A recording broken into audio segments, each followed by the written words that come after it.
నమస్తే, welcome to our channel. నేను పద్మిని. ప్రస్తుతంతో పాటు ప్రముఖ ఆధ్యాత్మికవేత్త, ఆస్ట్రోన్యూమరాలజిస్ట్, వేదిక్ వాస్తు స్పెషలిస్ట్, శ్రీ విద్య మరియు హనుమత్ ఉపాసకులు బ్రహ్మశ్రీ డాక్టర్ సిస్లా జయశంకర్ గారు మనతో పాటు ఉన్నారు. మాట్లాడదాం. నమస్కారం అండి. ఆయుష్మతీ భవ. ఏలినాటి శని, అష్టమ శని, అర్ధాష్టమ శని, ఇవి ఏ రాశుల వాళ్ళకి ఇప్పుడు జరుగుతోంది అనేది మీరు సవివరంగా తెలియజేస్తూ ఉన్నారు. ఆల్రెడీ ఏలినాటి శని, అష్టమ శని గురించి మాట్లాడుకున్నాం. అర్ధాష్టమ శని ఏ రాశికి నడుస్తోంది? మరి శని జయంతి వస్తోంది రేపు మే 16వ తారీఖున. మరి శని భగవానుడి యొక్క ప్రీతికి ఏదైనా మేము పరిహారాలు కనుక పాటిస్తే ఆ రాశి వాళ్ళకి ఎటువంటి ఫలితం ఉంటుంది? ఏం చెయ్యాలి? ఇవి ఒక్కసారి మీ ద్వారానండి. అర్ధాష్టమ శని ధనుసు రాశి వాళ్ళకి నడుస్తుంది. వీళ్ళకి ముఖ్యంగా ధనుసు రాశి వాళ్ళకి అర్ధాష్టం అంటే కొంతమంది జాతకాలు చూసుకోవచ్చు, జాతకాలు చూసుకోకపోవచ్చు, నమ్మచ్చు, నమ్మకపోవచ్చు. కానీ వాళ్ళకి జరిగే పరిస్థితులను కనుక మనం ఒకసారి కొంచెం పాయింట్స్ చెప్తే అవును నాకు ఇది జరుగుతుందనే విషయంలో జాగ్రత్త పడి కాస్త కేర్ తీసుకుంటారు. ఈ అర్ధాష్టమ శని వాళ్ళకి ముఖ్యంగా జరిగేది ఏంటంటే బాగా కుటుంబ కలహాలు ఎక్కువగా వస్తాయి. భార్యాభర్తల మధ్యలో వివాదాలు, కుటుంబ సభ్యులతో తగాదాలు, అన్నదమ్ముల మధ్యలో తగాదాలు, తల్లిదండ్రులతో కూడా వివాదాలు, అత్తమామలతో వివాదాలు, ఆస్తి తగాదాలు, గొడవలే బాబా. ఈ గొడవలన్నీ ఉంటాయి. అందుకని అంటే ఆరోగ్యంతో పాటుగా ఇవి వీళ్ళకి బోనస్గా ఉంటాయి అర్ధాష్టమ శనిలో.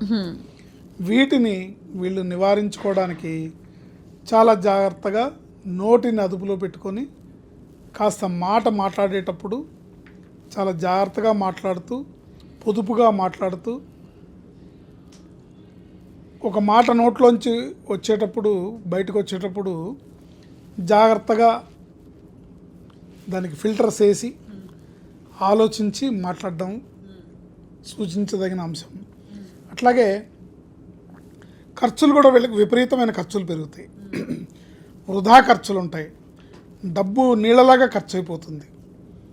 అందుకని వీళ్ళు తప్పనిసరిగా ఆంజనేయ స్వామిని ఈ సందర్భంగా ఈ దశ జరిగిన రోజులు ఆంజనేయ స్వామిని ఆశ్రయించి ప్రార్థించాలి.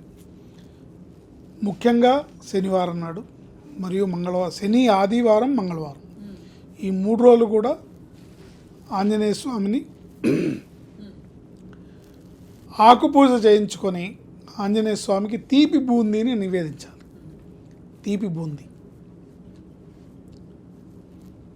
అరటిపళ్ళు, తమ ఆకు పూజ, తీపి బూందీ ఇవి స్వామిని నివేదించి శ్రీరామపాద సేవా ధురంధరాయ నమః అనే మంత్రాన్ని చదువుకోవాలి.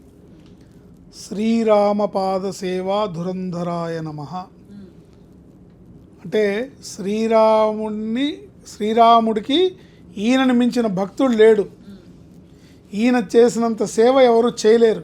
కరెక్ట్, అది నిజం, 100% నిజం. ఆ మాట ఆయన అంటే ఆయన ఉప్పొంగిపోతాడు, పొంగిపోవాలి కదా. అందుకని ఆయన్ని మీరు ఉబ్బేస్తేనే, ఆయన కాళ్ళు పట్టుకుంటేనే మనకి ఈ గ్రహస్థితి నుంచి బయటపడతాం.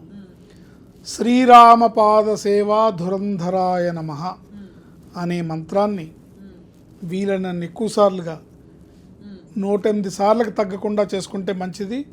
ముఖ్యంగా శని, ఆది, మంగళవారాల్లో ఈ మంత్రాన్ని జపిస్తూ స్వామివారికి పూజ చేయించుకొని గుళ్ళోకి వెళ్ళి ప్రదక్షిణాలు చేసి, దీంతో పాటుగా ఇంకా మీకు హనుమాన్ చాలీసా వచ్చినట్టయితే వీలైనన్ని సార్లు హనుమాన్ చాలీసా చదువుకోవడం, అవకాశం ఉన్నంత వరకు. అంటే నేను శివభక్తునండి, శివాలయానికి వెళ్తానండి, నేను అమ్మవారి భక్తుడినండి, అమ్మవారి, నువ్వు ఏ పూజ చేసినా ఈ సమయంలో ఈయన కాళ్ళు పట్టుకుంటేనే సర్వదేవతా స్వరూపుడు, సర్వదేవతానుగ్రహంతో అవతారాన్ని తీసుకున్న శక్తిని సముపార్జించుకోవాలి. అంత శక్తిని సముపార్జించుకున్నవాడు. ఎవరి పూజ చేస్తే సర్వదేవతలు తృప్తి పొందుతారో, కాబట్టి ఆయన్ని పట్టుకుంటే మీరు శివభక్తుల, వెంకటేశ్వర భక్తుల అనవసరం ఇంకా అక్కర్లేదు. ఈయన పూజ చేస్తే అందరు పూజ చేసినట్టే. రుద్రాంశ సంభూతుడు, సాక్షాత్ రుద్రాంశతో జన్మించాడు ఆయన.